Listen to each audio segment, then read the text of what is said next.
है, आजमा लिया सबको, बस अब तुम्हारी बारी है। और दुआ करो रोशनी इसकी सलामत रहे, ये वो चिराग है जो कई आंधियों पे भारी है।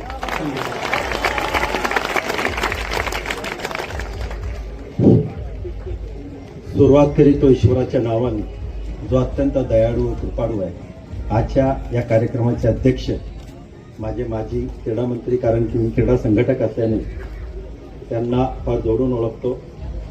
व्यासपीठावर उपस्थित सर्व आमचे सन्माननीय व प्रतिष्ठित असे धर्मगुरू, उपस्थित असे आलेले सर्व प्रमुख अतिथी, समोर बसलेले बंधू आणि भगिनींनो, वेळ अत्यंत कमी आहे, पण खेळाडू असल्यामुळे कधी कधी काय बोलावं आणि काय नाही बोलावं हे समजून खेळाडू वृत्तीने या ठिकाणी बोलेल। रिपिटेशन होणार नाही याची तंतोतंत काळजी घेईल। परंतु या ठिकाणी हा कायदा समजण्यासाठी माझे तरुण मुस्लिम बांधव मोठ्या संख्येत असल्यामुळे मी हिंदीमधून बोलण्याचा प्रयत्न करीत आहे।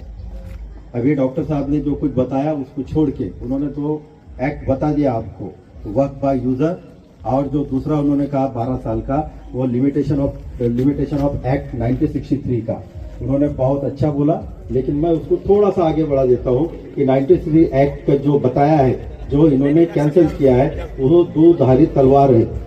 यानी वह ऐसी है कि अगर कोई जमीन हमको वक्त को इसमें से निकाल दिया गया था पहले से 94 में, तो उसमें यह था कि अगर कोई से जमीन बताया कि ये वक्त की है, तो हमारा एडमिनिस्ट्रेटर उसको ये करता था, चेक करता था, और वो देता था उसमें 12 साल हो, 15 साल हो, 20 साल हो, 50 साल हो, तो वो वक्त को जाती थी बरोबर जगह।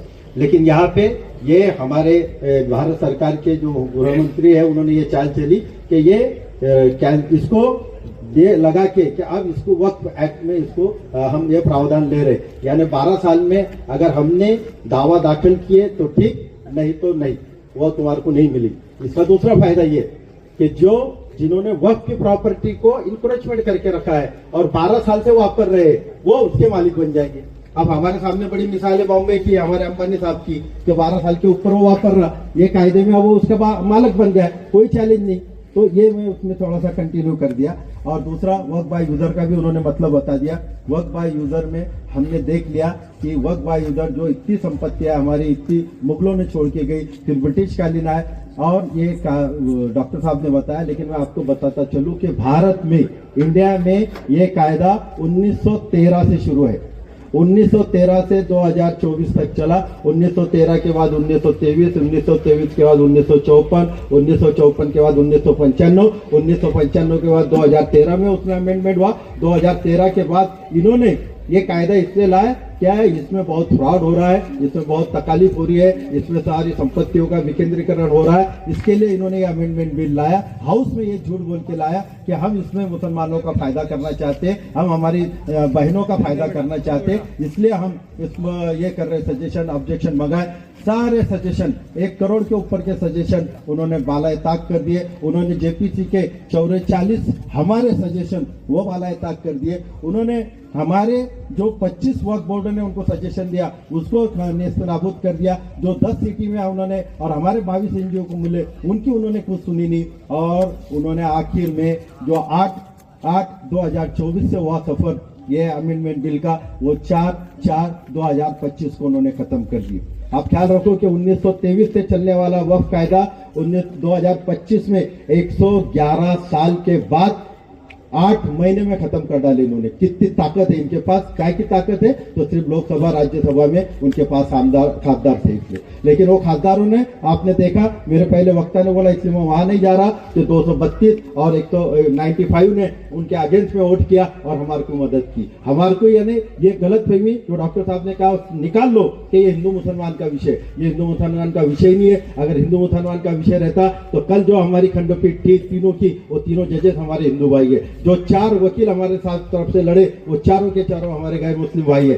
ये लोगों ने हमारे लिए लड़े। ये अल्लाह ताला फरमाता है कि मैं अबाबिलों से काम ले लेता हूँ, आप इसमें मत रहो, लेकिन शर्त है कि जब हम ईमान वाले, तो हमको हर वक्त वो तीसरी चीज के दिल में बुरा बोल के नहीं करना पड़ेगा। आपको अल्लाह ने ताकत दी है तो आपको आना पड़ेगा, आपको जबान दी है तो आपको बोलना पड़ेगा। इस तरह से अभी आप सोच रहे हैं कि हम पूरे के पूरे लोग जो भी हो, हम all India Muslim personal law banner के तहत इसको अपोज क्यों कर रहे थे? इसको अपोज करने के जो 2 कायदे बताया, जैसे उसके पहले मेरे को एक हमारे इसमें बताया, इसलिए उसमें भी डिटेल में नहीं जा रहा हूँ, वक्त बहुत कम है, कि जो संविधान का कायदा है 14, 15, 25, 19, 300A, इनकी इन्होंने पूरी के पूरी खच्चीकरण कर दिया। ये पूरा क्या पूरा संविधान के खिलाफ कर दिया। इतना ही नहीं, AISI का जो 1850 का कायदा है, जो पूरा तो तुम्हारे को एरंडोल को लागू है, वो यहाँ पे पानावाड़ा और बाजाम मस्जिद बोलते हैं, उसको भी उन्होंने बालाए ताक कर दिया। यानी संविधान के साथ साथ कायदों को भी बालाए ताक कर दिया और वोट लाया। अब आप उसमें सोचेंगे जो चीजें नहीं आई। अब इसमें और सबसे बड़ा ऑब्जेक्शनेबल कौन है? एक मेरे हमारे भाई ने बताया कि 2 नॉन मुस्लिम को ला रहे थे। नहीं, 2 नॉन मुस्लिम कंपलसरी थे, लेकिन उसके साथ यानी सेंट्रल बोर्ड हमारा 22 का है, स्टेट बोर्ड हमारा 11 का है। जो कंपलसरी अनिवार्य शब्द है वो निकाल लिया गया। जो 1913 से ये बोर्ड में मुस्लिम ही रहेंगे, ओनली फॉर मुस्लिम, अनिवार्य ये शब्द को निकाल दिया। ये हमारी किसकी ख्याल ही नहीं जाएगी। वो अनिवार्य शब्द निकाल के उन्हें एंट्री कर दिया कि दूसरे भी आ सकते। उसकी कैलकुलेशन अगर मैं बताऊं तो 22 में से वो 12 लोग आ रहे हैं हमारे भाई, जिनको मुस्लिम संबंध ना कुरान ना हदीस इनका नॉलेज नहीं है। वो 22 में से 12 आ रहे और स्टेट में 11 में से 7 आ रहे। वो स्टैटिस्टिकली आपको बताऊंगा तो बहुत वक्त लग जाएगा। आपको इन शॉर्ट बताता हूं कि सेंट्रल में कौन है, कि औकाफ का चेयरमैन कौन बनेगा वक्फ का, तो जो अल्पसंख्यक मंत्री है वो चेयरमैन वो आगा। अभी कौन है? रिजिजू आगा। उपाध्यक्ष कौन है? अपना अल्पसंख्यक का राज्य मंत्री, वो उपाध्यक्ष करके आगा। उसके बाद बोल रहे कि मेंबर ऑफ पार्लियामेंट 2 लेने के, एक भी बीजेपी में मेंबर ऑफ पार्लियामेंट है कि मुस्लिम नहीं है। ये शब्द को निकाल दिया। ये हमारी किसकी ख्याल ही नहीं जाएगी। वो अनिवार्य शब्द निकाल के उन्हें एंट्री कर दिया कि दूसरे भी आ सकते। उसकी कैलकुलेशन अगर मैं बताऊं तो 22 में से वो 12 लोग आ रहे हैं हमारे भाई, जिनको मुस्लिम संबंध ना कुरान ना हदीस इनका नॉलेज नहीं है। वो 22 में से 12 आ रहे और स्टेट में 11 में से 7 आ रहे। वो स्टैटिस्टिकली आपको बताऊंगा तो बहुत वक्त लग जाएगा। आपको इन शॉर्ट बताता हूं कि सेंट्रल में कौन है, कि औकाफ का चेयरमैन कौन बनेगा वक्फ का, तो जो अल्पसंख्यक मंत्री है वो चेयरमैन वो आगा। अभी कौन है? रिजिजू आगा। उपाध्यक्ष कौन है? अपना अल्पसंख्यक का राज्य मंत्री, वो उपाध्यक्ष करके आगा। उसके बाद बोल रहे कि मेंबर ऑफ पार्लियामेंट 2 लेने के, एक भी बीजेपी में मेंबर ऑफ पार्लियामेंट है कि मुस्लिम नहीं है, वो आ गए। राज्यसभा पे है क्या? खासदार मुस्लिम नहीं है, वो आ गए। तो इस तरह से हमको बेवकूफ बना रहे। सिर्फ 2 नहीं तो 22 में से वो 12 आ रहे और राज्य में 11 में से 7 आ रहे। टोटल कैलकुलेशन है उसका, इसलिए हमको उसका विरोध है। दूसरा, उन्होंने ये कहा कि जो वक्फ करेगा, जो वक्फ प्रॉपर्टी करेगा, उसको 5 साल का वो इस्लाम का मानने वाला होना चाहिए। कि रे भाई, अभी तक तो तुम हमको कपड़ों से और इससे पहचान लेते ना, अभी हमको क्या सर्टिफिकेट देना पड़ेगा? क्या ये आई एम द मुस्लिम, कि मैं मुसलमान हूँ, 5 साल से मैं नमाज पढ़ता हूँ, रोजा रखता हूँ, ज़कात देता हूँ, ये देना पड़ेगा मुझे सर्टिफिकेट? फिर वो बोलते हैं कि नहीं, ये only for new non Muslims के लिए। अरे भाई, पर कायदे में तो तूने ओनली 5 ईयर्स मुस्लिम लिखा ना, फिर मैं कैसे सिद्ध करूं? बहुत वाकई है कि आसाम में अगर 19 लाख ये सिद्ध नहीं कर सके कि वो शहरी है, हमारे इंडियन सिटीजनशिप है, 19 लाख लोग, तो हम कहां से सिद्ध करेंगे कि हम पिछले 5 साल से मुसलमान हैं?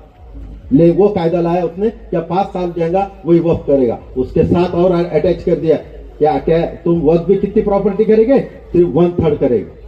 यानी अगर मैंने चाहा, मैंने अल्लाह के फजलो करम से मेरा सब कुछ होगा, मैं मेरी प्रॉपर्टी, मैं पड़ोस में रहता मस्जिद अरकम में, मैं मस्जिद अरकम को वक्फ कर रहा हूं, नहीं, तुम्हारी जो प्रॉपर्टी है उसमें से वक्फ सिर्फ तुम 1/3 करेंगे और बाकी के प्रॉपर्टी तुम्हारे बच्चों में तुम समान बांटेंगे। जो हमारा कुरान बोल रहा है कि लड़कों का हिस्सा कितना है, लड़कियों का हिस्सा कितना है, वो नहीं चलेगा। आपको 1/3 छोड़ के समान बांटना पड़ेगी, जिसलिए हमारा अपोज है कि ये हमारे मुस्लिम पर्सनल लॉ में इंटरफेयर कर रहा है। उसके बाद आप देखेंगे कि दोनों बोर्ड का होगा। उसके बाद आप ये आएंगे कि वक्फ ट्रिब्यूनल जो बनता है हमारा, 3 लोगों का ट्रिब्यूनल रहता है जो हमारे मसले हल करता है बोर्ड के। ट्रिब्यूनल में भी कंपलसरी 3 मुस्लिम थे अभी तक के, जज, सेशन जज की रैंक का आदमी, उसके बाद सेकंड एडिशनल डिस्ट्रिक्ट मैजिस्ट्रेट वो भी, और थर्ड था हमारा स्कॉलर मुस्लिम।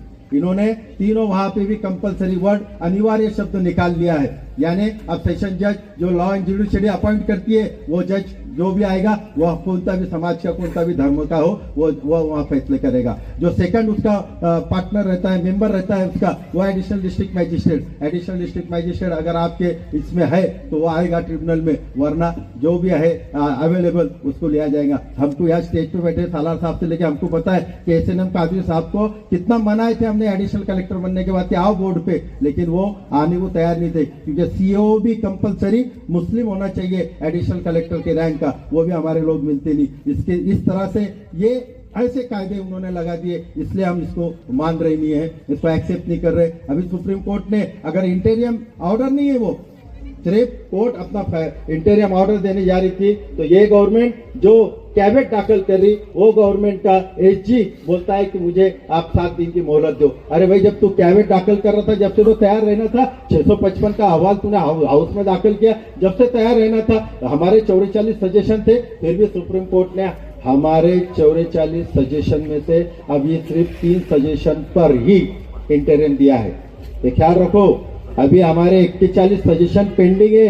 जो 41 सजेशन में मैं आपको बता रहा हूँ, ये 5 साल, ये बोर्ड, ये 22 में से ये ट्रिब्यूनल, ये ऐसे बहुत है अभी हमारे बाकी है, लेकिन उन्होंने कम से कम इसको रोका है।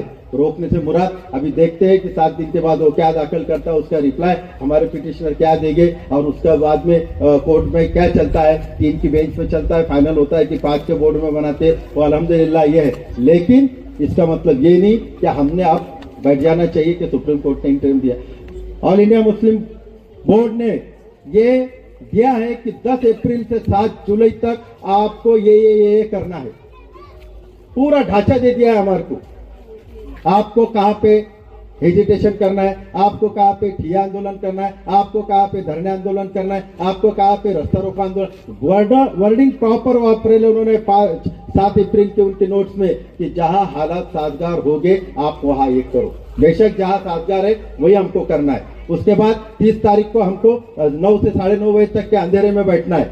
हमको कब्रिस्तान जो हमसे ये छीन रहे, हमको एहसास होना चाहिए कि हम कब्र में कैसे रहने वाले हैं। इसलिए हमको 30 अप्रैल को पर्सनल लॉ बोर्ड का ऑर्डर से कि आप अंधेरे में रहो, हम थालियां नहीं बजाने वाले, हमको अंधेरे में रहना है। हमारे एक कब्रिस्तान पीछे है, आप देखेंगे कि वर्क बाय यूजर से आज जितने भी हम घूम रहे हैं, जितने भी हम स्टेज पे बैठे, सामने बैठे हम घूम रहे, हमारे सामने लोग लेके आ रहे, हर ताई प्रत्येका याच्यावर लिहिलेलं आहे नगर परिषद यावल जळगाव पिंपराला, हमारी जितनी भी प्रॉपर्टी है, हमारे कब्रस्तान, हमारे ईदगाह, उसपे उनके नाम लगेले।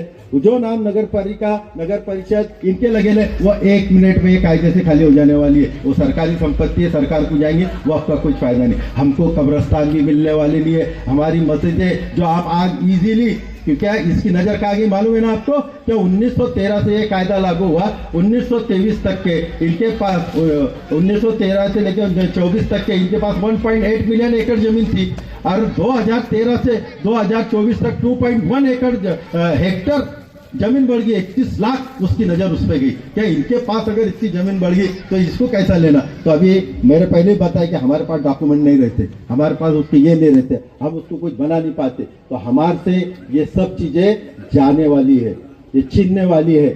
अभी जो भी हालत है, आज हमको अगर हमारे सामने याद करो कि एफिडेविट देने वाला उत्तर प्रदेश का चीफ मिनिस्टर था, उसने भी एफिडेविट दिया था सुप्रीम कोर्ट को या कुछ होगा नहीं, लेकिन वहां पे भी होके रहा, वहां पे भी उन्होंने एफिडेविट का उल्लंघन किया। अभी भी नहीं था, सॉलिड पास 1.8 मिलियन एकड़ जमीन थी, और 2013 से 2024 तक 2.1 एकड़ हेक्टर जमीन बढ़ गई, 31 लाख उसकी नजर उस पर गई। क्या इनके पास अगर इतनी जमीन बढ़ गई तो इसको कैसा लेना। तो अभी मेरे पहले ही बताया कि हमारे पास डॉक्यूमेंट नहीं रहते, हमारे पास उसके ये नहीं रहते, हम उसको कुछ बना नहीं पाते, तो हमारे से ये सब चीजें जाने वाली है, ये छीनने वाली है। अभी जो भी हालत है, आज हमको अगर हमारे सामने याद करो कि एफिडेविट देने वाला उत्तर प्रदेश का चीफ मिनिस्टर था, उसने भी एफिडेविट दिया था सुप्रीम कोर्ट को या कुछ होगा नहीं, लेकिन वहां पे भी होके रहा, वहां पे भी उन्होंने एफिडेविट का उल्लंघन किया। अभी भी नहीं था, सॉलिसिटर जनरल ने दिए अंडरटेकिंग 7 दिन का, सरकार कुछ भी कर सकती है। इसलिए हमको अल्हम्दुलिल्लाह सुम्मा अल्हम्दुलिल्लाह जो all India Muslim personal law board ने कहा है उसके तहत आप लोगों को काम करना है। ये मीडिया ट्रायल होने दो, सोशल ट्रायल होने दो, लोगों को जैसा एजाज भाई ने इन्होंने बताया, लोगों को समझन दो कि जितना लोग आगे है, आगे एक कोर्ट को भी जाता है, जो बोलते ना कि मीडिया ट्रायल होती है कोर्ट में, ये मीडिया ट्रायल भी करो कि जाने दो इतनी बस्ती, ये हमारे हिंदू भाई हमारे साथ बैठे, भेजो इसको, वीडियो को वायरल करो, इंस्टाग्राम पे डालो, फेसबुक पे डालो, all India personal law board को डालो, ह्यूमन राइट्स को डालो। क्या इतने लोगों में जज्बा है कि हमारे साथ तुम नाइंसाफी कर रहे, हमारे संविधान के साथ नाइंसाफी कर रहे, इसलिए उठो और अपने लोकतांत्रिक तरीके से, बिल्कुल जोश से नहीं, लोकतांत्रिक तरीके से, और all India Muslim personal law board ने जो कहा उसके साथ काम करो।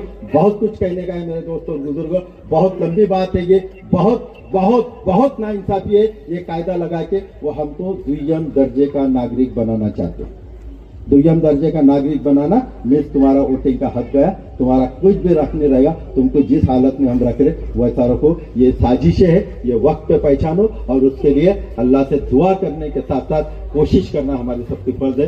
वक्त बहुत कम है, बोलने के बहुत कुछ बातें थी, लेकिन मैं अध्यक्षांची मी माफी मागतो, 5 मिनिटं थोडं जास्त बोललो असेल, मी इथे थांबतो, रजा घेतो। आपने मुझे बुलाया, इज्जत बख्शी, इसलिए ऑर्गेनाइजर कमेटी का मैं खास करके शुक्रिया अदा करता हूँ। अल्लाह हाफिज।